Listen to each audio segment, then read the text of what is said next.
Years ago, when my older daughter, Taylor, was in preschool, I picked her up one day. She said, "Daddy, today at preschool, a teacher was cooking some popcorn in the microwave. She left it in too long. The room got all smoky, and they made us go outside." I said, "Did the fire alarm go off?" She said, "No, it went on."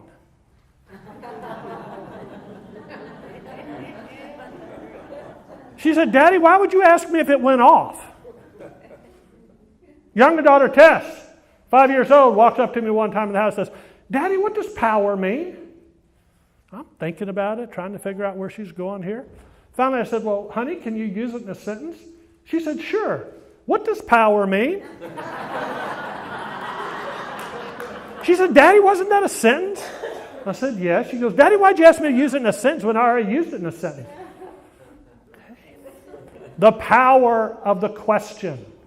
Okay, think about how our legal system is set up. Somebody has a problem with somebody else. They file a lawsuit. They go in front of a judge or a jury. They put somebody on the witness stand.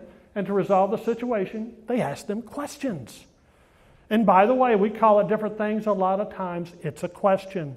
We call it a problem. We call it a challenge. We call it an issue, a concern. It's a question. What I want to talk about today is 3 types of questions. Questions to make conscious, informed decisions, questions to generate thought, and sometimes questions just to continue the conversation.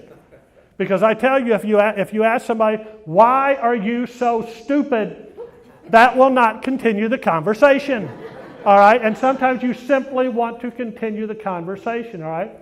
There are 2 questions the human brain should be asking over and over again.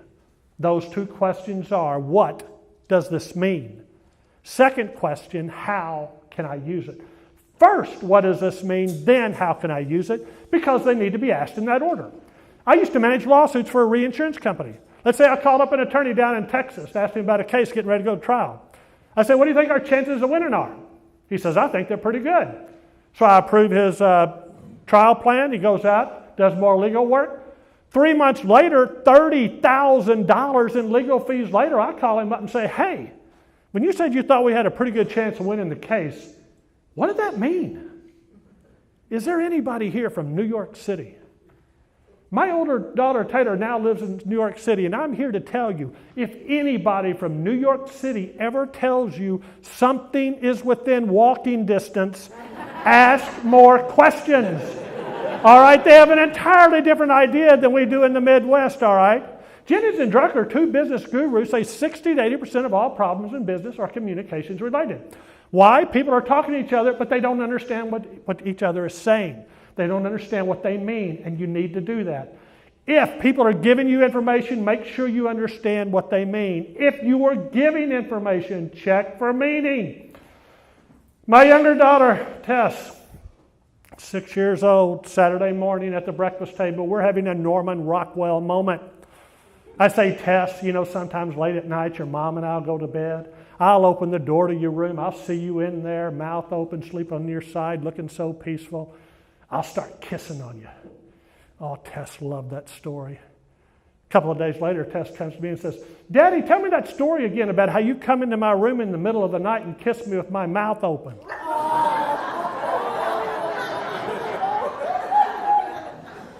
I said, "Tess, don't be telling that story at school." All right, that was close.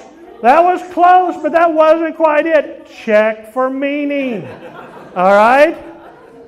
There's an economist who once said the distinguishing characteristic of economics is trade-offs. He also said the distinguishing characteristic of politics is to forget the distinguishing characteristic of economics, but that's for another day. We talk about trade-offs, what are we talking about? We're talking about pros and cons. You already use this in parts of your life. You can do this on a regular basis. And the reason that I want you to consider doing this is for one very important reason, and that is that people want to be heard. That is, if somebody gives you an idea, opinion, a thought, or whatever, do not immediately dismiss them. Listen to them, consider it. It's fairly simple to do. Use a very simple example. Somebody says, "Why don't we eat at Jimmy John's today at lunch?" And the response could be, "We could do that. It's close. It's cheap. The food's good. It wouldn't take very long." Now, some other considerations is the menu's rather limited. We wouldn't get as many choices of food or whatever. But if you do that in a situation like that, first thing, I heard what you said, okay? And then, the other one is I offered other suggestions. But people want to be heard. Don't immediately dismiss them. If you do manage people and you continue to do this, they will stop talking to you. That is never a good thing. And so many times it is simply trade-offs. My older daughter, Taylor, she's 23 years old now. In May of 2015, my daughter, Taylor, graduated with honors from Harvard. At Harvard commencement, she was the female Ivy orator and gave a presentation in front of 10,000 people. In October of last year, Taylor left her relatively well-paying job on Park Avenue in New York City to become a stand-up comedian.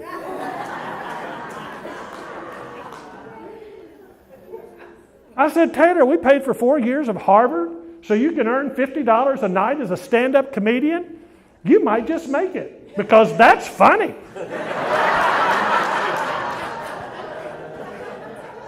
She said, Dad, seriously, what do you think about this? Is this a good idea? Is this a bad idea? Is this right or wrong? I said, Taylor, it's not good or bad. It's not right or wrong. It's pros and cons. What are the pros? Well, the pros, you're 23 years old. I mean, what's it matter? You got 4 or 5 failures in you. You can just fall flat on your face. It doesn't matter. Okay. I said, what's another pro? Well, the other pro is most people regret things they never tried. They don't regret things they tried and it didn't work out. Is there anything that you regret because you haven't tried it? It's not too late. All right? What are the cons? I said, Taylor, do not undervalue a check that is automatically deposited into your checking account every 2 weeks. It is one thing for people to owe you money. It is another thing to actually have the money. But so many times it really is pros and cons, and you can get into the habit of doing this. Pros and cons. And then you go positive. Most of the time, the questions I'm talking about, you're either positive or neutral. And it's fairly easy to do, and it really helps because people know that they have been heard. And so often, that's what you want to do. I will tell you also, one of my favorite questions is not a question. And that is if somebody were to say, I decided to leave my job and join the circus. My response would be, tell me more. It wouldn't be, why would you do something so stupid? It's just tell me more. Why? To continue the conversation. When they continue the conversation, they will be answering the question why, but I didn't have to ask it. The only problem I have with the question why is I love the question. Too often, instead of provoking thought, it provokes defensiveness. Yes, people, why are you doing that? They start defending. You really don't want that, okay? Gandhi once said, live as if you'll die tomorrow, but learn as if you'll live forever. So many of you have done so much already, and here you are trying to learn even more. I applaud you for that. You know a great tip how to continue to learn? Ask questions. Thank you. Appreciate it. Thank you.